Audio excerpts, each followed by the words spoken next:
was released, thousands of individuals nationwide were shocked. This film shows people in Pennsylvania, Delaware, and other East Coast states experiencing some very negative consequences due to hydraulic fracturing. Just give it a second. Whoa.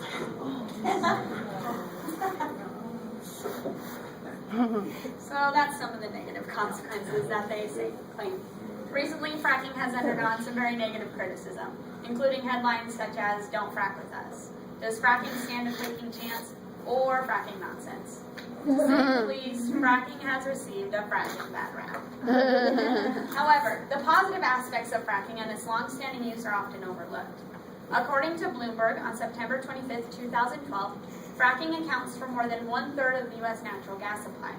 With the fracking industry under constant criticism, reevaluation is necessary. Because of the extremely positive benefits that fracking produces when done correctly, the fracking industry as a whole must be reviewed and amended. In order to more fully understand the importance of fracking and the need for supportive federal action, we will first overview the fracking process in depth, before second, analyzing some of the problems with fracking, and finally, offering some solutions with them.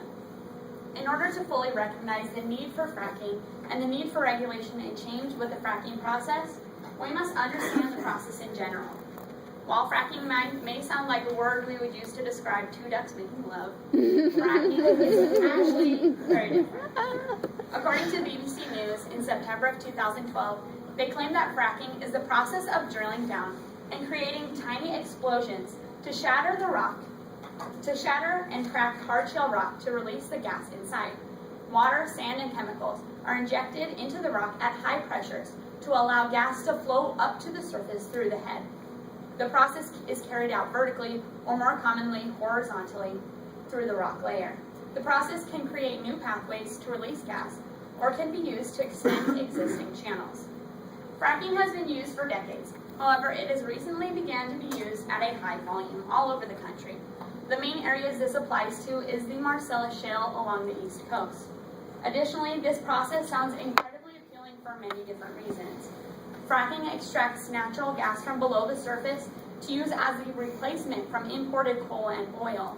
And according to America's National Gas Alliance, the U.S. holds an estimated 2,543 trillion cubic feet of gas. This is enough to meet domestic demand for more than a century. While fracking sounds good on paper, there are some problems that we need to evaluate associated with this process that need to be addressed. In order to do this, we will evaluate some harms before second looking to the causes behind them. Initially, there are two major harms attributed with fracking: onshore earthquakes and contaminated drinking water. First, an increase in earthquakes has become a problem in the minds of some Americans. The U.S. Geological Survey, quoted in The Economist on May 25, 2012, claimed that there is no evidence linking fracking to an increased seismic activity. However, many cities nationwide that have fracking facilities claim to have reported numerous earthquakes due to this process. As stated previously, during the fracking process, below the surface rock is broken up in order for natural gas to flow more freely to the surface. This breaking up is what researchers claim are causing these earthquakes. According to USA Today on March 7, 2012, they note that in Youngstown, Ohio, it has been reported that approximately a dozen earthquakes have occurred since fracking began in their state in late 2010. The second problem, and probably the most publicized, is that of contaminated drinking water. This epidemic was publicly exposed in the 2011 documentary titled Gaslight, in which we showed a clip of at the beginning. Certain instances of flammable water have occurred in Pennsylvania and as well as Wyoming. On December 8, 2011, the EPA released a study claiming that drinking water in these areas had been compromised by some of the chemicals used in the fracking process. Since this has been released, however, fracking companies such as Cabot Energy in Pennsylvania claim that their process is safe. And many researchers, such as Reason TV's Ron Bailey, still claim that there are different causes behind this water contamination. Now, there are two main causes behind these very serious problems: incorrect installation of the fracking technology and lack of regulation to the companies that do the fracking. First, Incorrect installation of the technology, as opposed to the process itself, is a major cause behind this water contamination. Earthworks in the fall of 2011 explains that the fracking process occurs after a well has been drilled and steel casing has been inserted into that well bore. This steel casing is very important, and without precision, fracking chemicals could leak into the groundwater supply and affect the drinking water. Previously quoted Ron Bailey explains that because of lack of regulation, companies have made mistakes with this steel casing, yet they continue to frack. This means that chemicals such as benzene and formaldehyde have then leaked into the groundwater supply, affecting the drinking water in these areas. Next, the lack of oversight of fracking operations is a major reason behind this contamination. The loophole within the 2005 Safe Drinking Water Act, as well as lack of state funds, are to blame. Initially, the Safe Drinking Water Act of 2005 was intended to regulate the placement of subsurface fluids by well injections. However, there's a loophole within it that makes it so the EPA cannot regulate this. This means that these fracking companies are unmonitored and unregulated, pretty much giving them complete freedom in their drilling and disposal of waste. Now that we understand what fracking is and the problems associated with this practice, we can evaluate some solutions. We will do this by first outlining what solutions should be used to solve the problem, second, examining their feasibility, before finally analyzing the advantages that the solutions will create. Initially, we must increase regulation among companies that manufacture the material for and run the process of fracking. Safer drilling needs to occur, safer tools need to be used, and companies need to be more careful. The team of Parker, Wakeman, and Alonso in January 2012 note that 78% of Americans would support stricter regulations for companies that utilize fracking technology. The University of Texas Energy Institute released a study in February of 2012 that outlined some of these regulations and stated that they could include the disclosure of chemicals, proper casing, and the management of their drilling and disposal of waste.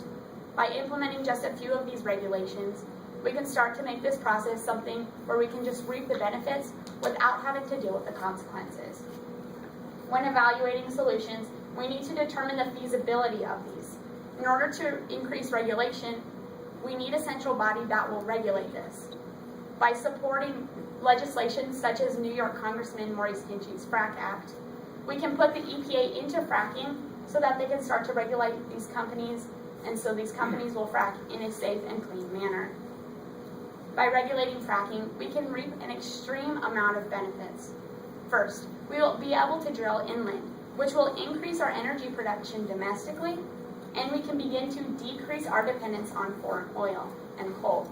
Investors.org quoted a report done by the U.S. Energy Information Agency that noted that energy-related U.S. CO2 emissions for the first 4 months of this year fell to about 1992 levels.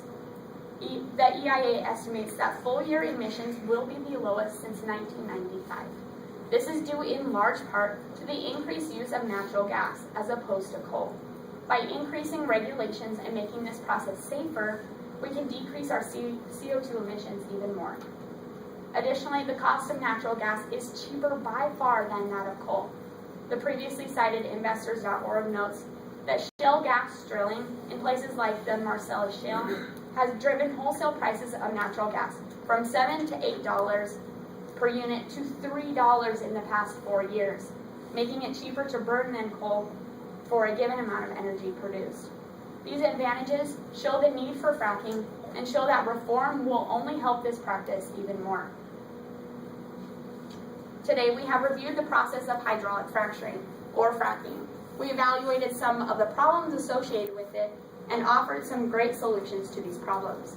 By individually supporting this process through things such as legislation and writing our congressmen, we can begin to make our country more economically successful while reaching a level of green quality only previously imagined of. In order for us to continue to take advantage of our cars, our technology, and our environment, we need a new option for energy.